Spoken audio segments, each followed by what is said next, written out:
คาสาตกามีกุศลน้ำนาเกิดมาทบมายาพุทธศาสนาโกตมาคำพลาเป็นเจ้าในต้องมีกุศลน้ำนาถึงเงื่อนแม่กันบาปเมืองประเทศการลีลีสีมาโนโหจ้าอาจินจังจังที่ฮอดนิพพานห้างเทียวเมื่อไปเท่าไหนป่านได้จำมาเพราะว่าเฮาห้าหมอไว้วางเจอนั่นยาวป่านได้จำมาเพราะว่าเฮาห้าเจ้าคือเป่าเฮาหมอไว้วางเจอนั่นยาวเป่าเฮาได้จำนี่ป่านที่กุศลน้ำหนานี่กุศลน้ำอย่าไม่มีรองคำเจออย่าไม่ตั้งไม่เจอเฮาเฮ็ดกุศลน้ำพอตายก็ขึ้นวันพาเมื่อผีถึงที่นี่ป่านเฮาห้อมในการอะไรพอเฮาเฮ็ดการดีนี่ก็บนกองย่างสิงกองย่างเป็ดลายไก่ลายกินเหล้า14คายกินเดียวกันอะไรกองย่างลำกุปอกเมื่อเฮานึ่งมีเช่นนั้นศาสนาชาติเชิงศาสนาที่เฮิงเนาะทำแบบที่งามพระพุทธมาเมตตาปัญญาก็ได้ว่าถึงตัวไม่หกไม่ช้างย่างต่างปองไม่หกไม่ช้างย่างต่างปองพี่น้องย่างต่างเจอพี่น้องย่างต่างเจอพึงปีเจ็บต้องพึงปีเจ็บต้องพี่น้องเจ็บเจอพี่น้องเจ็บเจอก็เราก็อ่ำไรก็เลยพบได้ให้กับจุพนาพยา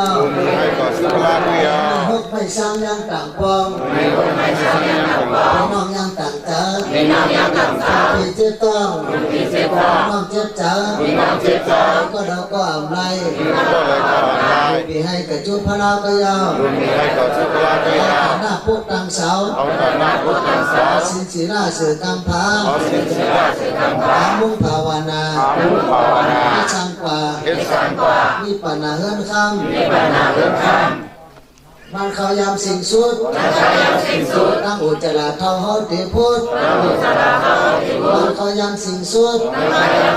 ตั้งเจ็บเปลี่ยนเอาพุทธมันเขายำสิ่งสุดตั้งขำทุกข้าเอาพุทธมันเขายำสิ่งสุด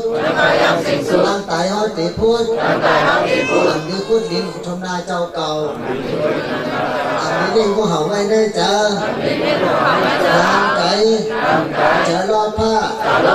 จะตัวซาจะมห้าจะหมันมานาทิที่วิจิกิจา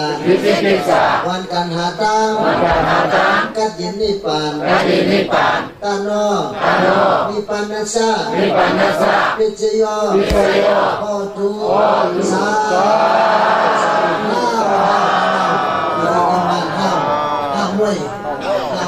กุศลได้นำกุศลได้นำในวัดนิพพานได้เกิดมาได้เป็นปีที่น้องกันตั้งครูบาบุญชุ่มหนามาสร้างบารมีจ้องกันในวัดนิพพานเป็นเจ้าพระราเป็นละหันตาละหันตีกุกกุกนาได้ถึงมากยานโพยานได้ถึงนิพพานทัด